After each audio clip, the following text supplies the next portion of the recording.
former vice president, growing visibly testy a little bit after it was insinuated that he had not done enough to prioritize the black community. It's a long way until November. We got more questions. You got more questions, but I tell you, if you have a problem figuring out whether you're for me or Trump, then you ain't black. It don't have nothing to do with Trump. It has to do with the fact I want something for my community. I would love to see. Take a look at my record, man. I extended the voting rights 25 years. I have a record that is second to none. The NAACP has endorsed me every time I've run. I mean, come on. Take a look at the record. Hello, everyone. Welcome to African Esquire TV, and I'm your host, Attorney Youre. So I'm sure all of you have been paying attention to what's going on as far as Joe Biden in the black community, but if you have not, I was already going to do a video prior to today, just because, once again, there's a lot of black people who are putting their faith in the Democrats and in the Democratic Party, and a lot of people are still being fooled the same way that they have always been fooled, and it's kind of embarrassing at this point, because it's like, have we not had decades and decades and decades of the same thing happening? Why would you expect a different result from your actions? Those actions being giving your vote away for free. What makes you think that something's going to change? What makes you think that this time is going to be different? Once again, a lot of black people, particularly those who support the Democratic establishment, rallied behind a candidate and gave their vote away for free, said that they're going to sacrifice themselves for the betterment of the entire Democratic Party, and they got nothing for it. And it's like, before, this even happened, I remember a lot of people who are not in support of the Democratic Party, and particularly the establishment Democrats, were saying, y'all realize that this is going to backfire. You realize that Joe Biden might be talking sweet to the black community right now, but it's not going to take too long for him to do what every single political establishment has done. Then that is take the black vote and give nothing in return.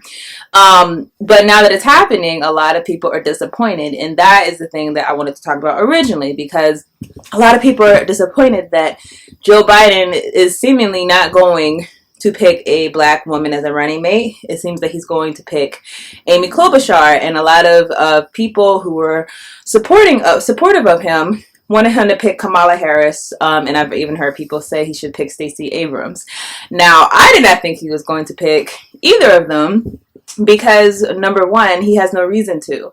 Understand that the only reason that he would have to pick them is if he was actually losing out on the black vote, or if there was a risk that he would not carry the black vote inside of the next election. However, as we've seen in the primaries, the African American voters in the South essentially saved his presidential campaign. He was about to basically be beat out by Bernie Sanders, and then, like always, we have to swoop in and be the Superman from Massa. We swooped in and we saved Joe Biden from being defeated inside of the election.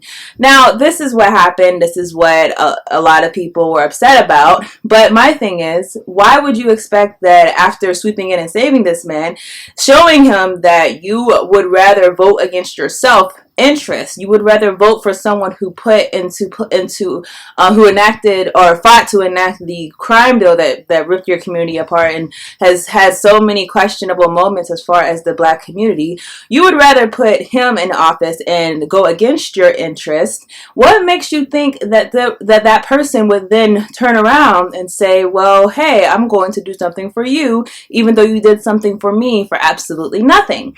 And this is what we always talk about on this channel, that our people, we have to stop being so naive. These politicians are not your friends. They're not doing things. They're not handing out favors just because they want to. They're not doing it because it's in their moral conscience. They're doing it because they stand to get something in return. Now, as far as this candidate, what he has to get in return for getting the picking of black women to be his running mate is absolutely nothing, because he already knows that he has your vote on lock. So politically, that was stupid to actually save someone without any means of trying to demand something for your vote. And the means would be if we were organized if we were not just organized, but if we were committed to vote for ourselves, meaning committed to vote for someone who meets our demands, that is a way that you get what you want. That is a way that you actually can manipulate the political process.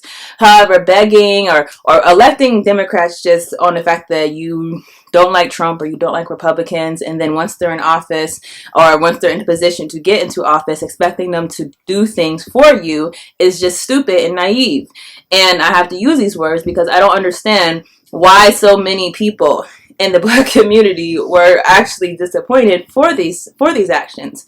Now today, and as I said, I was already doing a video based on that issue of him not picking a black woman, which, by the way, would have been meaningless anyways because Kamala Harris also has a questionable record with the Black community. But a lot of people care about symbolism, so whatever. I was already doing a video about this, but then today it came out that Joe Biden went on the Breakfast Club, and I guess towards the end of the interview, he said to Charlamagne, who recently has been outspoken about the fact that he does not intend on voting just because it's a Democrat or just because Trump's in office, that he would prefer that person actually have things that they're going to do for the Black community. This man felt so bold and so like, I have y'all on lockdown. I have y'all. Y'all are my slaves. I don't even have to care about your issues. He felt so bold as to say that if you do not vote for me, or if you're having a hard time choosing who you're going to vote for, that you are not Black. Can we just seriously think about the disrespect that is, and not just disrespectful as far as saying that you can question my Blackness, but just disrespectful for not actually looking at us as a people who can make our own decisions. Could you imagine him having the balls to go into the Jewish community and say, if you don't vote for me, you're not a Jew? Could you imagine him having the balls to go into the Latino community and say, if you don't vote for me, you're not Latino?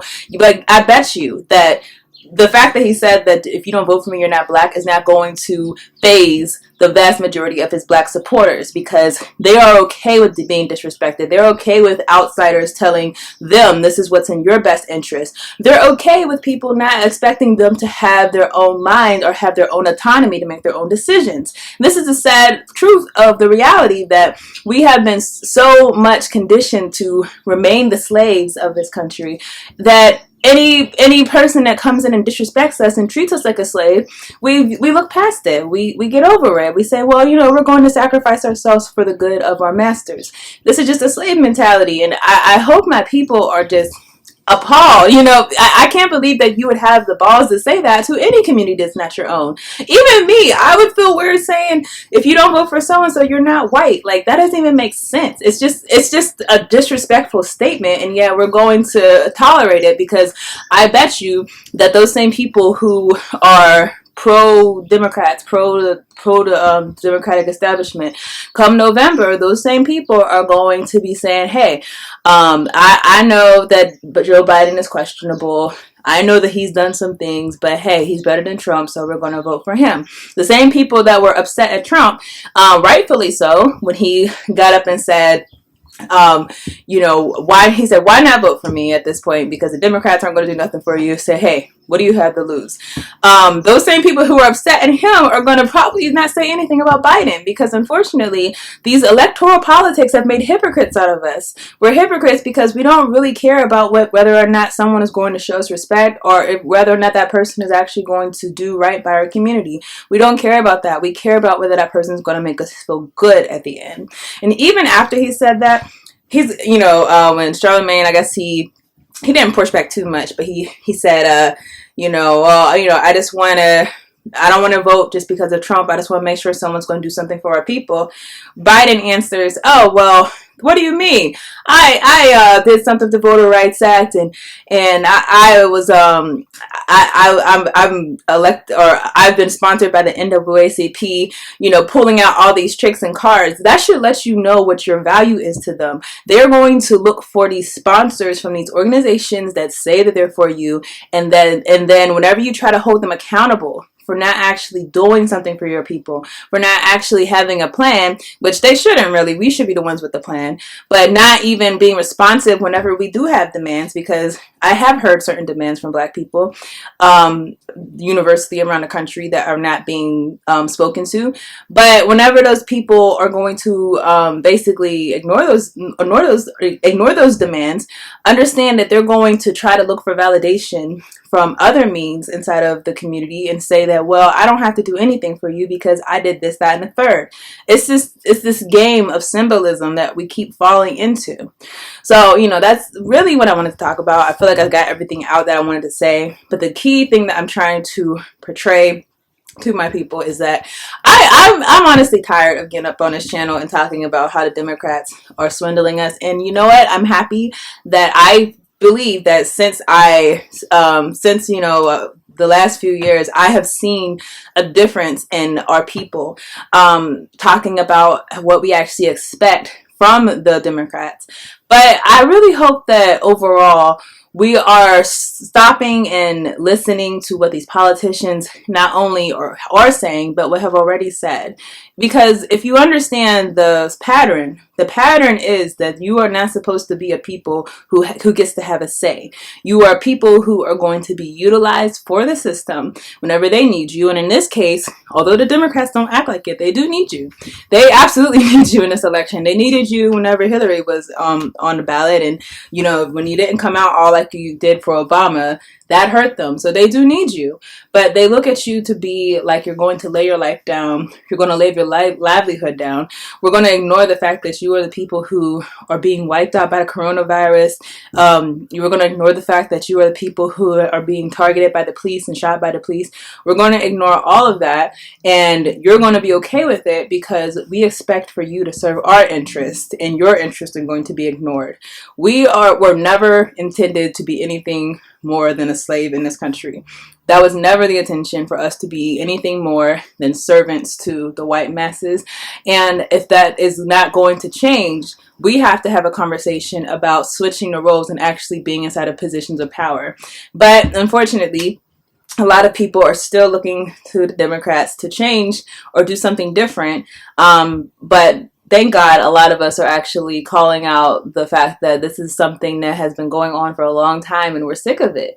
So I say all that to say in closing, if you're not going to vote in this election, because obviously Trump is a white supremacist, but obviously Biden is also a white supremacist, and if you see that and you're like, you know what, I really am buying out of this election, good for you. And I will say that if you do feel like both are white supremacists, but you feel like I'm going to vote against myself in order to save this country, you really have to check what you view about yourself, because ain't no way that he would disrespect any other community, any other race, the way that he disrespected you.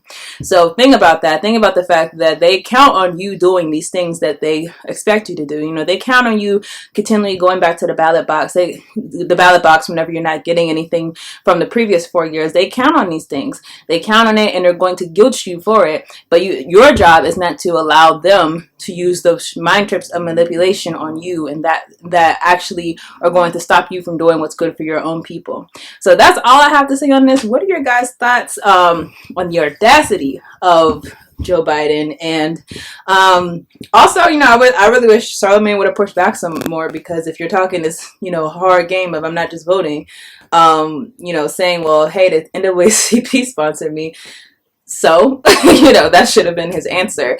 But I would love to hear your guys' thoughts. I will see you guys in the next video.